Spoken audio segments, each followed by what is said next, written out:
Good morning बच्चों। आज मैं आप क्लास 3 का श्रुति सम विनाटक शब्द और विलोम शब्द पढ़ाने जा रही हूँ। आप लोग ध्यान से सुनिएगा। सबसे पहले हम श्रुति सम विनाटक शब्द किसे कहते हैं इस पर चर्चा करेंगे। तो बच्चों, कुछ शब्द देखने सुनने में लगभग एक जैसे होते हैं।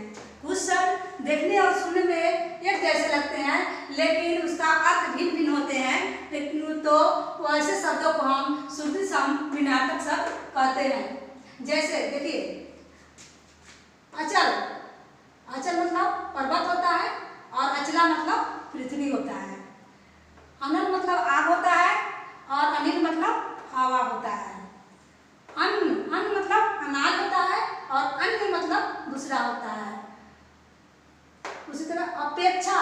अपेक्षा मतलब होता है तुलना में और उपेक्षा मतलब होता है निरादर। धरा। धरा मतलब होता है पृथ्वी और धारा। धारा मतलब होता है प्रवाह। नग। नग मतलब होता है पर्वत और नाग। नाग मतलब होता है सांप। बात। बात मतलब होता है बातचीत और वाक। वाक मतलब होता है हवा। छत्र। छत्र मतलब होता है छाता और छात्र। छात्र मतलब होता है विद्यार्थी।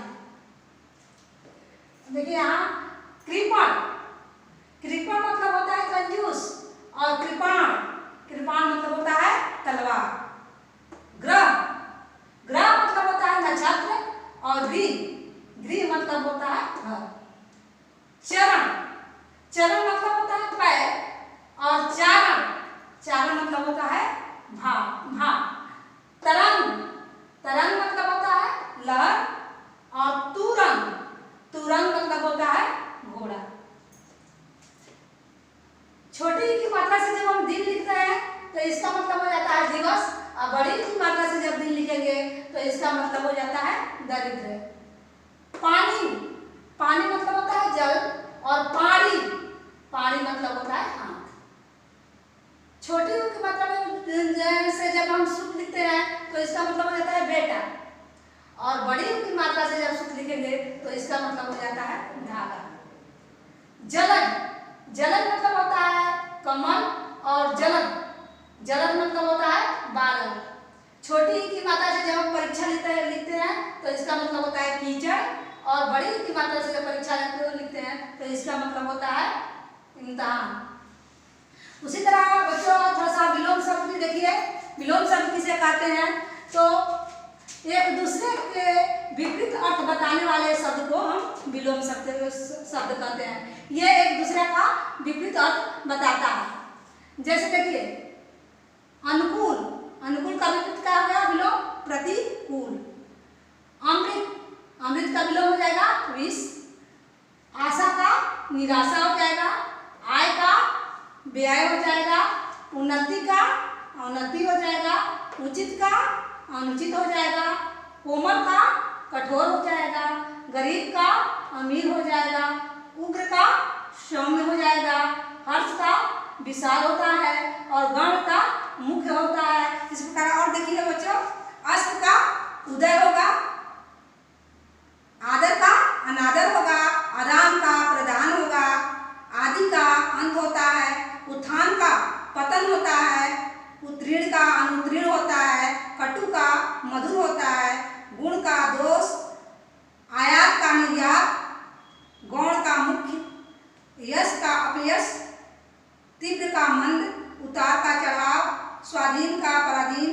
साकार का निराकार। सेवक का स्वामी होता है। अंधकार का प्रकाश होता है। सज्जन का दुर्जन होता है।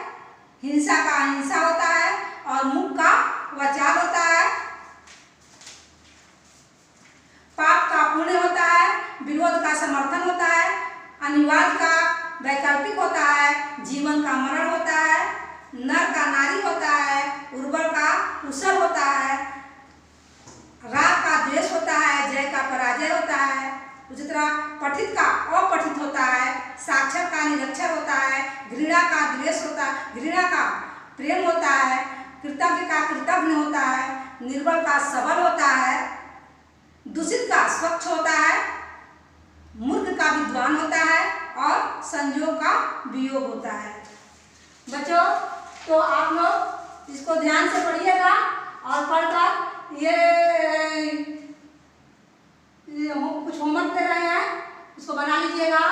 सम, श्रुति, समविनाटक शब्द किसे कहते हैं? कुछ श्रुति समविनाटक शब्द लिखिए, कुछ श्रुति समविनाटक शब्द लिखिए। और विलोम शब्द किसे कहते हैं? 10 विलोम शब्द लिखिए। धन्यवाद बच्चों।